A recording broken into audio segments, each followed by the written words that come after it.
Dica de milhões para você tentar reduzir um pouco esse tempo de rampagem do seu time de vendas e já começar a saber de uma forma um pouco mais rápida se vai valer a pena esse investimento ou não.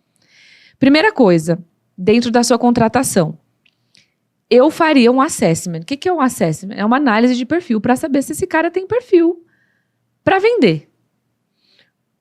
Legal. Já começa por aí. Depois eu posso mergulhar um pouco mais nesse assunto se vocês quiserem. Legal. Mas então, aqui... faria um teste de perfil. Um teste de perfil. Esse cara tem um perfil que, ou no nosso produto, ou na nossa metodologia, isso aqui vai encaixar. E eu vou trazer a pessoa certa. Não vai só pela conversa que teve, que foi agradável. Exato. Né, e pelo que a pessoa fez no momento da entrevista. Exatamente. Porque se existe ciência e tecnologia para isso, não aceite, não ignore, não aceite, não confie somente na sua intuição. Por melhor que você seja, por melhor que você já tenha entrevistado, por mais pessoas que você já tenha entrevistado, use a ciência e a tecnologia a seu favor. Hoje a gente tem processos de análise de perfil com 98,8% de assertividade. Sobre as principais habilidades da pessoa, sobre como está a questão emocional dela naquele momento, sobre como está a estima dela, sobre como que é o ritmo dela, sobre como ela é melhor motivada. Como que ela é motivada por dinheiro? Ela é motivada pelo quê?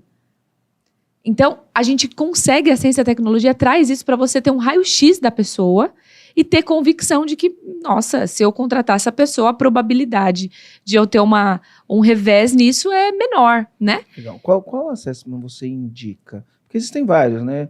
E eu sei que tem específicos para venda, mas o pessoal no mercado usa muito DISC, tem algumas pessoas que preferem MBTI, Enneagrama... Tá. Enfim, tem o Via Caráter, que identifica o caráter. Qual que você recomenda? Eu vou falar o que a gente usa, tá? A gente conhece vários. Eu uso a metodologia, eu uso um assessment, que agora a gente tem um na nossa empresa, que é o White Label, mas o fundamento dele é o DISC, com teoria de valores, e aí entram outros estudos psicológicos que a gente analisa, teoria de valores, como que ele reage, como que está a questão emocional dele. Então, o assessment, que é o do CIS Assessment, que é o que a gente... A gente começou uma conversa lá com a Febracis também. A gente usa esse, o White Label, a gente fez algumas alterações pra gente, né, da forma como a gente... com as leituras que a gente quer também que tenha, né, dentro da nossa expertise, mas é o que a gente hoje entende que é um dos mais completos do mercado. Beleza, aí o comandante foi lá e fez o perfil comportamental. E olha que interessante. Você fala assim, Dani, tem um perfil ideal de vendedor? Poxa, vamos supor que a gente usa a teoria DISC. Quem que ele é? Ele é dominante influente? Ele é influente dominante? É DI ou ID? Ou ele é um fluente estável? Quem que ele é? Depende do que você vende. Olha que incrível. Se você tem uma venda mais técnica, se você vende software, se você vende coisas que exige um nível de explicação, de detalhe, de profundidade muito grande, esse vendedor precisa ter um nível um pouco maior de conformidade. Ele precisa ser um pouco mais analítico. Porque provavelmente quem está no processo de decisão de compra também é. Então ele consegue conectar melhor com esse cliente, passando a credibilidade que ele precisa passar, dando o nível de informações que ele precisa com mais detalhes. O dominante influente, ele é impaciente. Ele não gosta de detalhe, ele quer fechar logo a venda. Então, dependendo do que ele vende, ele pula algumas etapas, queima algumas etapas do processo e gera insegurança na pessoa do outro lado, que é quem está justamente analisando os detalhes, analisando entre uma máquina, outra máquina, entre um software e outro software. E aí, o dominante influente, pela impaciência, pela vontade, pelo foco extremo no resultado, às vezes ele não tem esse nível de detalhe necessário para cumprir essa venda. Vê se está dentro do que a gente estava conversando esses dias todos aqui. Então, a gente deve definir o perfil de acordo com a nossa persona. A gente olha para quem é o cliente para entender quem é o perfil de vendedor. É isso mesmo? Isso funciona muito. Por quê? Porque um dominante influente vende muito mais para dominante influente do que para conforme estável. Sem dúvida. Tem uma abordagem aqui, duas coisas que eu achei interessante. A gente, conversando com uma das pessoas que gravou o podcast com a gente, ele falou uma coisa interessante, porque a gente faz muito masterclass, webinário, live, e a gente utiliza muito esse mecanismo para venda. E ele falou uma coisa interessante para a gente. Ele falou, você tem que, no teu processo de inscrição para masterclass, você tem que fazer duas perguntas para identificar, esse cara é dominante, ele é influente, ele é estável, ele é conforme? Dá para fazer isso com 2 ou 3 perguntas, Dá, ele falou. sim. E aí você direciona ele para masterclass ou para live, se for gravada, né? Para masterclass, as nossas não são gravadas, de acordo com o perfil. Aham. Porque aí, assim, ó, você vai estar falando com um cara que esse cara, ele é conforme. Então, a tua estrutura de live, ela tem que ser para uma pessoa conforme. Você está falando com um cara que é dominante, então a tua estrutura de live, o conteúdo é o mesmo. O conteúdo não muda, o conteúdo da live. Não Mas muda a forma de entregar, né? A forma de entregar aquilo. Sim. E aí ele falou isso pra gente, e isso é uma das coisas que eu quero aplicar agora no segundo trimestre, né? Aham. Eu quero criar as nossas lives, os nossos webinários, pensando no perfil específico com quem eu estou falando. Tá. Então, acho que isso é uma boa sacada. Mas você pode também, na mesma live, falar com os 4 perfis. Se você não quiser fazer nada muito específico, dá. Você vai... Então, você tem os 4 quadrantes, né?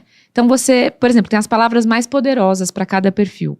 O dominante é resultado, lucratividade, diminuir perdas, né? Ter mais ganhos, é isso que o dominante gosta de ouvir. O influente, ele gosta de elogio, ele gosta de conexão, ele gosta de saber quem mais está fazendo isso além dele, né? O estável, ele gosta de planejamento, ele gosta de passo a passo, ele gosta que você fale, olha, então aqui eu vou te ensinar, ó, o 1, o 2 e o 3. As palavras. As palavras mais poderosas. A palavra então, tem poder. o estável gosta de segurança, de garantia, é isso que ele gosta. E o conforme gosta de dados. Ele fala assim, tá bom, você tá falando isso com base no quê? Ele gosta de estatística, ele gosta de números, ele gosta que tenha provas cabais daquilo que você está dizendo, para ele acreditar no que você está falando, porque ele é desconfiado por natureza e ele é analítico. Ou seja, dentro de uma live, de uma venda, você pode variar as informações que você dá e as palavras que você usa para que você retenha, abranger os 4 perfis facilmente, tá? Você não precisa fazer live específica, você pode fazer Comandante, depois você vai ter que dar um pause, voltar um pouquinho, e anotar tudo. Anotar as palavras, tá? Isso, Anota as palavras. Isso foi rápido demais, você coloca no slow. de novo. Põe no slow. Um amigo meu me falou uma coisa, Dani, vê se você concorda. Ele falou sobre... muitos empresários têm uma dificuldade porque você tem a velocidade com que você monta o time de venda e a velocidade com que esse time de venda começa a dar resultado. Tá. Né? Isso é uma coisa importante. E um amigo nosso, ele tem uma metodologia que ele monta o time de venda muito rápido e ele consegue performar muito rápido. Ele está fazendo isso no negócio dele, a empresa dele, enfim. Ela, em pouco tempo, ela passou os 100 milhões de reais de faturamento e ele está escalando o negócio dele, está fazendo um negócio incrível. Eu quis conhecer o que ele estava fazendo. E ele falou uma coisa interessante para mim. Ele falou, Marcelo, assim, ó, se você for montar um time de venda nessa categoria, com esse plano de carreira, porque tem toda a questão, né, emocional do vendedor, o plano de carreira, ele entender se dentro daquela empresa, você falou assim, né, cara, a pessoa tem que entender que ser vendedor é a maneira de construir riqueza para a vida dele. Então, o vendedor, ele quer construir riqueza para a vida dele. Sim. E a empresa precisa proporcionar isso. Tem que ser o que quer, né? Ou tem que ser o que quer. Aí ele falou assim, ó, no meu processo, eu faço o assessment, e em um primeiro momento, eu só contrato DI ou ID. Tá. Depois isso dá um problemão, mas isso é depois. Agora eu preciso vender. Então, eu pego DI e ID. Por quê? O DI ou o ID, ele sai fazendo. Né? Ele sai fazendo. Você falou para ele, fala, daí, e ele vai e faz. Tá. Né? O perfil. Aí ele fala, aí lá na frente isso vai dar um problema gigantesco, vai ficar uma bagunça, vai ficar uma zona. Aí eu contrato um cara que é C, ou um cara que é conforme o estável, porque esses caras são os caras que reclamam, mas eles reclamam e falam, o problema tá aqui, o problema tá aqui, o problema tá aqui. Aí eu ouço esses caras para poder ajustar o negócio e aí eu arrumo a casa. Né? Ele falou, mas no primeiro momento é assim, ó, quero vender. Então DI, no segundo momento deixa eu trazer os caras que vão me ajudar a arrumar a casa. Sim, né? sim. Faz sentido essa lógica? Olha, eu acho que cada um tem uma escolha, né? Acho que cada um paga o preço que quer pagar. Eu penso o seguinte, primeira coisa, esse não pode ser o único critério de escolha. Não pode ser. Pra você ter ideia, eu fui campeã de vendas, eu não sou nem DI nem ID, eu sou IS. Eu sou influente estável. Mas esse é bom. E esse, na minha visão, o cara que tem um pouquinho de estabilidade, ele consegue ser muito bom vendedor, mas ele consegue também planejar. Ele não é tão louco assim de, vou vender a qualquer custo, a qualquer preço, sabe? Porque aí tem várias coisas. Então, primeira coisa, você pode considerar o perfil. Só que você tem que considerar outras 2 coisas que são muito importantes. Você tem que considerar... Primeiro o assessment, beleza. Outra coisa que você tem que considerar é a jornada da pessoa. Porque ela pode ser um D e um ID. mas ela não pode ter jornada nenhuma de sucesso em vendas. Porque por diversas razões. Porque ela não entende de técnica, porque ela não tem gestão emocional, porque ela tem outros fatores que impossibilitam ela de ter tido uma jornada de sucesso. Então, além do perfil, olha para a jornada, ela já teve sucesso em algum outro lugar, o que ela já vendeu? Quais foram quantas vezes ela já bateu meta? Quantas Onde vezes ela foi tava? primeira do ranking? Quantas vezes ela foi primeira do ranking? Esse é um fator. E o terceiro fator Você foi que é... 5 anos primeiro do ranking? Não, eu fiquei 10 anos, né, na empresa, na Prudential, que é uma multinacional americana gigantesca. Eu fui 9 vezes entre as melhores do Brasil, 7 entre as melhores do mundo, 2 vezes campeã de São Paulo e 1 vez campeã geral do Brasil mesmo, e bati o recorde da história da empresa no Brasil. Uau, tá contratada. Começa amanhã. Isso OIS. Então, se eu tivesse nesse filtro cru, do tipo, IS no contrato, pô, às vezes você tá jogando fora um campeão de vendas. Então, olha pra jornada. E outra coisa, olha pra ambição. Porque quando o cara tem ambição, eu já contratei DI e D, que tem perfil de venda, mas não tem ambição. O cara não tem ambição. Você fala pra ele, você mostra. O time de vendas precisa de perspectiva, de ambiente e de treinamento, de dar ferramentas para ele conseguir performar. Isso que um time de venda precisa para crescer, na minha visão. Perspectiva, eu chego, eu tô aqui, onde eu vou chegar? Eu posso chegar até aqui, é infinito, eu posso enriquecer aqui, posso. Então, beleza, então eu vou ficar aqui. Outra coisa, eu tenho um ambiente adequado, um ambiente que promove esse crescimento, é um ambiente hostil ou é um ambiente pró-crescimento? É um ambiente de respeito ou é um ambiente de extrema pressão? Outra coisa, quando tem muita pressão em time de venda, geralmente está faltando ferramenta e eficiência.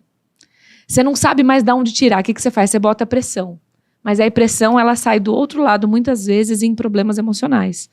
Então, você pode colocar pressão, desde que você tenha certeza que você deu as ferramentas antes. Imagina que você tem 2 vendedores. Quando tem duas muita pressão, pessoas. tá faltando ferramentas E eficiência.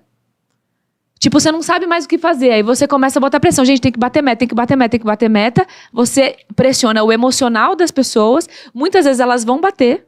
Elas vão levar essa pressão pro cliente.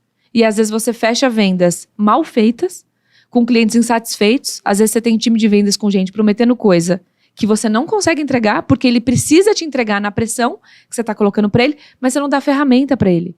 Ele não sabe ser eficiente. Ele vai na pressão. Então, ele transfere a sua pressão para o processo de vendas dele. Isso afeta ele emocionalmente. Não estou dizendo que não tem que ter pressão. Mas quando você bota pressão num processo que já existe inteligência, eficiência e ferramenta assertiva, meu amigo, você protege a emoção das pessoas, porque elas estão agindo com inteligência, então, obviamente, a conversão vai aumentar.